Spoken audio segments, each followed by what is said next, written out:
2 कढ़ाई भरकर सब्जी। शादी यानी दुल्हन के लिए कभी खुशी कभी गम वाली स्थिति। एक और जमकर बज रहे ढोल नगाड़े मन में खुशी की लहर उठाते हैं, वहीं दूसरी ओर नए घर में नए लोगों के बीच में एडजस्ट करने का सोचकर भी बेचारी दुल्हन के पेट में गुड़ गुड़ गुड़ गुड़ होने लगती है। रमा हमारी कहानी की नायिका है, जिसका रिश्ता पक्का हुआ है कुणाल के साथ, और आज कुणाल का पूरा परिवार रोके की रस्म करने के लिए उसके घर आया हुआ है। तो बेटा पढ़ी लिखी हो तुम, कॉलेज में बच्चों को अर्थशास्त्र पढ़ाती हो, वो सब तो ठीक है, लेकिन बेटा घर गृहस्थी का अर्थशास्त्र भी जानती हो या फिर किताबी ज्ञान ही लिया है? शादी का पहला फंक्शन और सास के मुंह से ये ताने रूपी तीर जाकर मानो रमा के सीने में गहरे तक धंस गया था। वो क्या है ना मम्मी जी, घर के कामों पर सच बताऊं तो कभी उतना ध्यान नहीं दिया, उतना समय ही नहीं रहता था। लेकिन ऐसा भी नहीं है कि किचन में चमचा पकड़ना भी ना आए, थोड़ा बहुत तो कर लेती हूँ, बाकी समय के साथ हाथ साफ हो जाएगा। आप तो समझती है ना बहन जी, आजकल की लड़कियां कहाँ लड़कों से किसी मामले में पीछे हैं। पढ़ाई लिखाई कोचिंग, उसके बाद नौकरी, ये तो आप समझिए हमेशा से बिजी ही रही। समय कहाँ होता था इसके पास कि इसको रसोई और घर के बारे में ज्यादा कुछ सिखाए। लेकिन बिटिया हमारी बहुत गुणी है, हमने कुछ खास इसे सिखाया नहीं, लेकिन स्वाद के मामले में हमें भी पीछे छोड़ देती है। इतना स्वादिष्ट खाना बनाती है, और इसके हाथ की नरम नरम रोटियां खाकर तो इसके पापा आजकल हमारे हाथ की रोटियां खाने को तैयार नहीं होते। यकीन ना हो तो पूछ लीजिए उनके पापा से। बात तो बिल्कुल ठीक कह रही है हमारी श्रीमती जी। अरे आप हमारे घर की रौनक लिए जा रही है बहन जी, हमें तो इसके बिना जीने की आदत ही नहीं है। जब से बिटिया सयानी हुई है, बिटिया के हाथ की चाय, बिटिया के हाथ की गरम गरम रोटियां, हाय हाय हाय। हम दुकान से आते ना तो बिटिया दौड़कर हमारे लिए ठंडा ठंडा पानी लेकर आती है। सबके बारे में सोचना, सबकी परवाह करना, ये सब शायद बेटियों को सिखाना ही नहीं पड़ता। ऊपर वाला खुद ये गुण भर भर कर भेजता है इन्हें। देखिए भाई साहब, वो क्या है ना, बेटियों के हाथ की टेढ़ी मेढ़ी रोटियां भी स्वादिष्ट लगती हैं, लेकिन बहू से थोड़ी उम्मीद जग जाती है। अब आप ही कल को अपने मानव के लिए दुल्हन लेकर आएंगे तो यही चाहेंगे ना कि वो घर पर आकर सबकी पसंद नापसंद का ख्याल रखे, घर गृहस्थी संभाले, और आपकी श्रीमती जी को थोड़ा आराम मिल जाए। मेरी बातों को गलत मत समझिए, लेकिन यही दुनियादारी है। रमा की सास की बातों को सुनकर रुके में आए हुए सभी मेहमान हक्के बक्के होकर उनको देखते रह गए थे। बेटा माना कि तेरी सास ने कोई गलत बात नहीं कही, लेकिन इतने मेहमानों के बीच शादी के पहले फंक्शन के दिन ही बहू के ऊपर इस तरह से कटाक्ष करना मुझे थोड़ा अखर गया। तो देख ले बेटा, तेरे मन में कोई शंका हो तो हम कोई जबरदस्ती नहीं करेंगे, और वैसे भी ये शादी अरेंज मैरिज है। इस दबाव में मत आना कि तुम्हारे इनकार करने से मम्मी पापा की प्रतिष्ठा पर कोई आंच आएगी। तुम्हारी खुशियों से ज्यादा हमारी प्रतिष्ठा जरूरी नहीं है हमारे लिए। अरे मम्मी, आप जरूरत से ज्यादा सोच रही हो। आपको याद है ना, जब एमए ऑनर्स करने के लिए मैं शहर से बाहर जा रही थी, उस समय भी आपको यही लग रहा था ना, पता नहीं मैं नए शहर में नए लोगों के बीच में एडजस्ट कर पाऊंगी कि नहीं। और जब पहले ही असाइनमेंट में टीचर ने मुझे डांट लगा दी थी, तो आप तो मुझे वापस आने के लिए फैसला भी सुना चुकी थी। लेकिन मम्मा, थोड़ा सा स्ट्रांग बनना पड़ता है। अगर ऐसी छोटी छोटी चीजों से घबराकर मैदान छोड़ दूंगी तो जिंदगी का सफर कैसे कटेगा? आप ही बताइए, अगर उस दिन कॉलेज छोड़कर मैं वापस आ गई होती तो आज इतने बड़े कॉलेज में टीचर बनकर बच्चों को पढ़ा रही होती क्या? बेटी हमारी इतनी समझदार है भाग्यवान, कभी कभी तो हमें शक हो जाता है कि ये हमारी माँ है या हम इसके। क्या हो पापा, आप लोग बिल्कुल भी चिंता मत करिए। वैसे भी मम्मी जी ने जो कुछ भी कहा गलत तो नहीं है, मैं सब संभालूंगी। और मैं कौन सा उन लड़कियों में से हूं जो घर के कामों को देखकर जी चुराती है। आप तो जानती हो मुझे अपना सारा काम खुद से करना अच्छा लगता है। ऑफिस से घर लौटकर मैं आपके साथ भी घर के काम करती थी ना, ससुराल जाकर भी कर लिया करूंगी, वो भी तो मेरा ही घर होगा ना माँ। बेटी की बातें सुनने के बाद रमा के माता पिता निश्चिंत हो गए थे। उन्हें अब बेटी की चिंता नहीं सता रही थी। इतना यकीन हो गया था कि उनकी बेटी इतनी आसानी से मैदान छोड़कर भागने वालों में से नहीं है। माना कि रमा की सास थोड़ी तेज मिजाज है, लेकिन उनकी बेटी सब हैंडल कर लेगी, इस बात पर अब उन्हें पूरा यकीन हो गया था। रोके के बाद सगाई और सगाई के बाद शादी का कार्यक्रम पूरा होता है और किसी गुड़िया की तरह गुलाबी रंग के जोड़े में सज सवर कर रमा पति कुणाल के आंगन में पहुंच जाती है। घर में हम 4 लोग हैं, कुल मिलाकर 12 फुलके और सब्जी बनाकर तैयार कर लेती हूँ। उम्मीद है खाना कम ना पड़े। शादी से पहले लड़कियां खाना बनाने में चाहे जितनी परफेक्ट हो, लेकिन ससुराल में आकर काम करते समय हाथ न कांपे ऐसा नहीं हो सकता। शादी के अगले ही दिन से रमा की सास हेमा ने रसोई और घर की पूरी जिम्मेदारी बहू के ऊपर छोड़ दी थी। इसीलिए रसोई में खड़े होकर रमा सब्जी और रोटी का अंदाजा लगा रही थी। आज पहला दिन है, अपने अंदाजे से सब्जी बना देती हूँ, फिर खुद ब खुद समझ में आ जाएगा कि घर में कितनी रोटी और सब्जी की खपत है। उसी के हिसाब से बाकी दिन खाना बना दिया करूंगी। कुछ देर बाद रमा की सास रसोई में आती है तो देखती है रमा कढ़ाई में सब्जी छौंक रही है। 2 कढ़ाई भर के सब्जी बनाकर रख दी। अरे भाई, इतनी बड़ी अर्थशास्त्र की डिग्री लिए हुई हो तुम, इतना भी गुणा भाग करना नहीं आता? 4 लोगों में कितनी सब्जी इस्तेमाल होगी? 4 फुलके बनाने होते हैं और जरा सी सब्जी, उसके लिए 2-2 कढ़ाई चढ़ा रखी है तुमने गैस पर। माँ जी, कढ़ाई भर कर सब्जी नहीं बना रही हूँ। इस कढ़ाई में सूखी सब्जी है और ये रसे वाली। वो आज मेरी पहली रसोई थी ना, इसलिए मैंने सोचा कि 2 तरह की सब्जी बना लेती हूँ। अरे भाई, 2 क्या 4 तरह की सब्जी बनाओ, लेकिन एक बात का ख्याल रखना, अपनी अर्थशास्त्र की बड़ी डिग्री के चक्कर में मेरी रसोई का अर्थशास्त्र मत बिगाड़ देना। सास का बात बात पर बहू को उसकी डिग्रियों को लेकर ताने देना रमा को बड़ा अटपटासा लग रहा था। लेकिन फिर भी नई नई शादी थी, इस समय रमा के पास सास की बातें सुनने के अलावा और कोई चारा नहीं था। अरे भैया, इतना आटा क्यों गूंथ रखा है तुमने? गिनती के 4 लोग हैं घर में, कितने फुलके बनाने?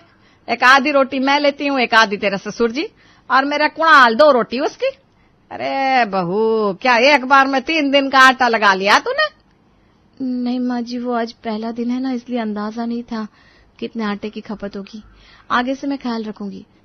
अब सब्जी बन ही गई है, आप लोग बैठिए ना, मैं गरम गरम रोटियां सेक कर आप लोगों को खिलाती हूँ। ये लो, यहाँ तो सब आधी और 1 रोटी खाने वाले हैं, और मैं सोच रही थी सबकी कम से कम 3-3 रोटी तो बनेगी। चलो कोई बात नहीं, जो आटा बचेगा उसे मैं सुबह नाश्ते में इस्तेमाल कर लूंगी। बात तो मम्मी जी की भी ठीक ही है, बासी आटे की रोटी खाने कोई समझदारी तो है नहीं। आगे से 4-6 रोटी का ही आटा लगाया करूंगी। दोनों सब्जियां बनकर तैयार हो गई थी। थोड़ी देर में बहू रमा ने सास ससुर का खाना थाली में लगाकर डाइनिंग टेबल पर रख दिया और दोनों की थाली में 1-1 फुलका रखकर उन्हें खाने के लिए कहने लगी। 5 मिनट के बाद, अरे रमा भाई, इस तरह से खाना खिलाओगी क्या मम्मी पापा को? 1 रोटी देने के बाद तुमने दोबारा रोटी पूछी नहीं उनसे। अब क्या चाह रही हो कि वो 1 रोटी खाकर खड़े हो जाए? कब से इंतजार कर रहे हैं बेचारे कि अब रोटी आए, लेकिन तुम तो भूल ही गई। लेकिन कुणाल, माँ जी तो बस 1 रोटी खाती है ना।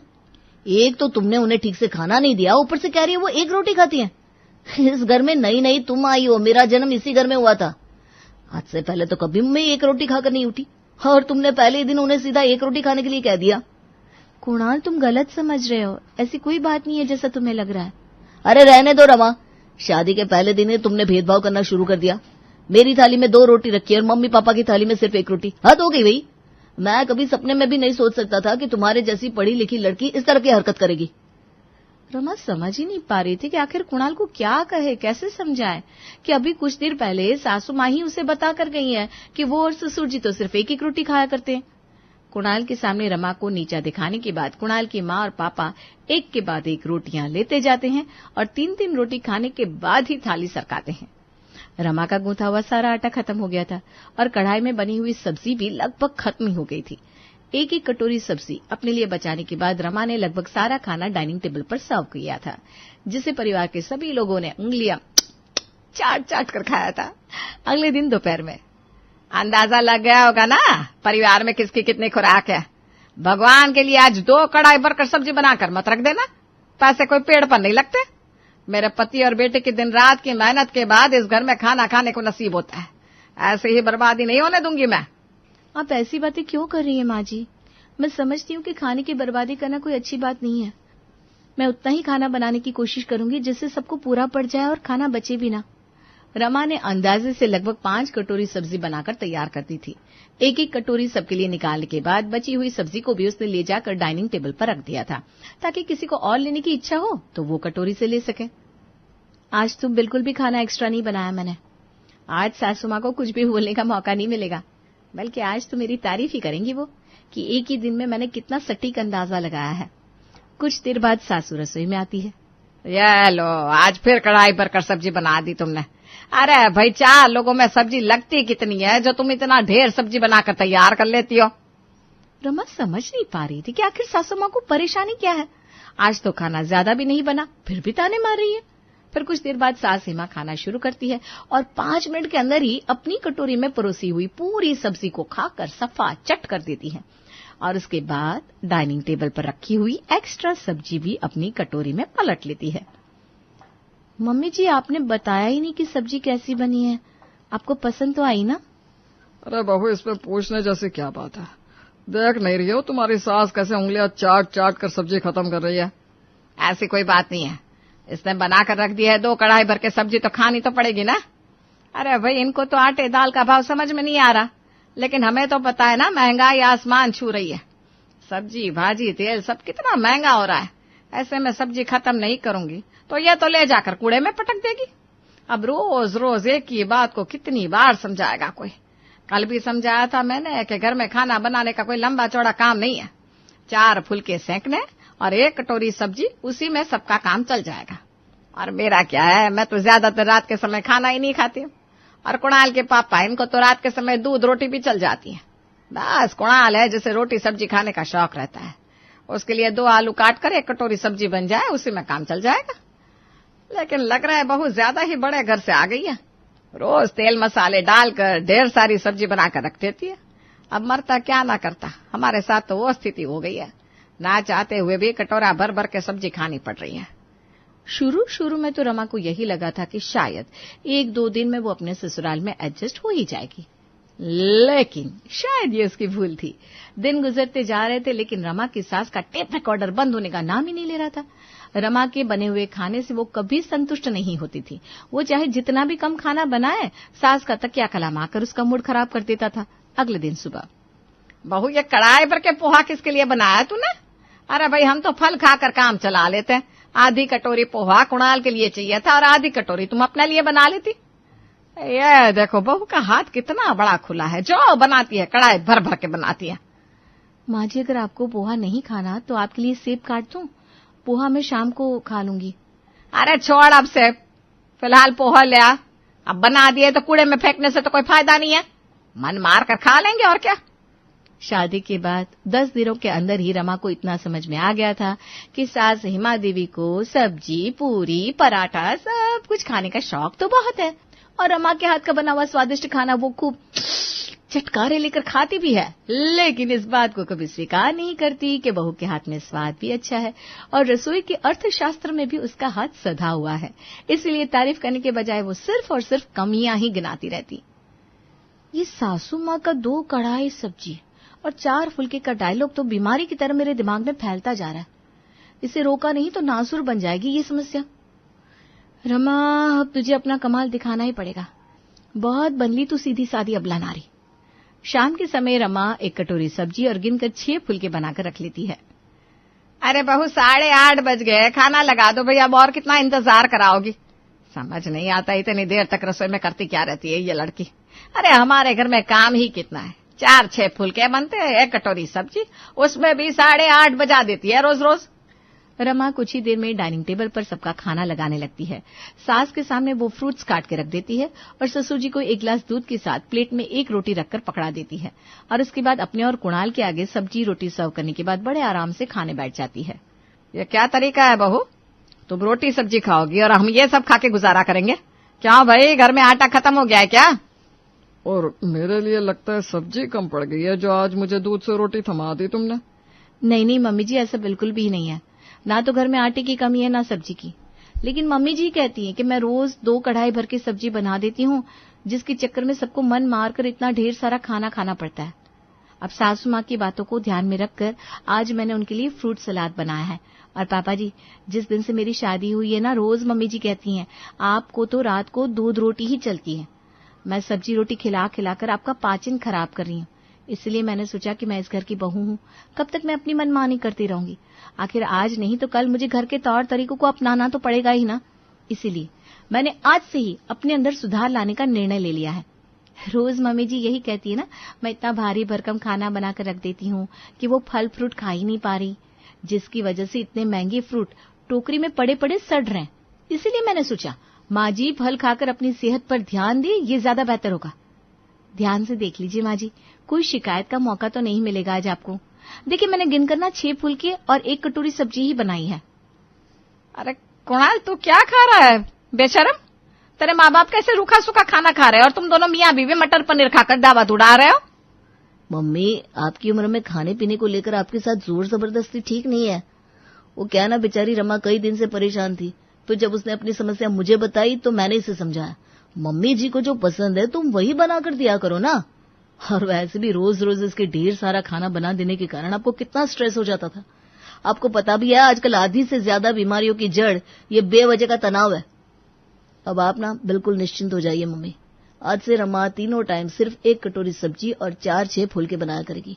ना तो इस घर में अन्न की बर्बादी होगी और ना ही किसी का स्वास्थ्य खराब होगा। ये अब से मेरी जिम्मेदारी है। कुणाल की माँ अपने ही शब्दों के जाल में बुरी तरह फंस गई थी। बहू को दिन रात ताने देने का परिणाम ये हो रहा था, अब उसे ना तो नाश्ता मिल रहा था ना ही डिनर। अरे बहू, ये क्या है? अब तूने डिनर में मेरे लिए फल काटने भी बंद कर दिए। अजीब बेहूदगी चल रही है इस घर में। सास को खाने के लिए कोई पूछ ही नहीं रहा, बस अपनी थाली सजाकर बैठ गई महारानी। मम्मी जी, आप फिर से अपनी बातों से पलट रही हैं। आपको याद है ना, आपने कहा था कि आप रात का खाना नहीं खाती, रात का खाना खाने से आपका पाचन बिगड़ जाता है।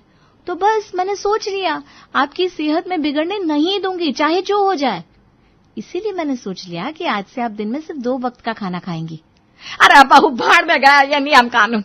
सवेरे भी तूने 1 सेब खिलाकर फिर 2 बजे लंच दिया। अब तू कह रही है मैं रात का खाना भी छोड़ दूं? अरे 4 दिन में प्राण निकल जाएंगे मेरे भूख से। लेकिन माँ जी, आप तो सालों से ऐसे ही खाना खाती आ रही है ना। अरे चुप कर नालायक। मेरी सहेलियों ने कहा था कि बहू अगर ज्यादा पढ़ी लिखी और सर्वगुण संपन्न हो ना तो हाथ से निकल जाती है। इसलिए उसके किए हुए काम में हमेशा गलतियां निकालते रहना चाहिए और अपनी बातों में गोल गोल घुमाते रहना चाहिए, ताकि रसोई और खाने के अलावा और कुछ सोच ही ना पाए। लेकिन अब मेरी आंख खुल गई है।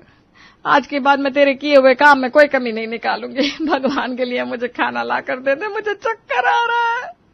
पढ़ी लिखी रमा ने साबित कर दिया था कि दिमाग का इस्तेमाल करो ना तो जलेबी की तरह सीधी सास को तार की तरह सीधा किया जा सकता है।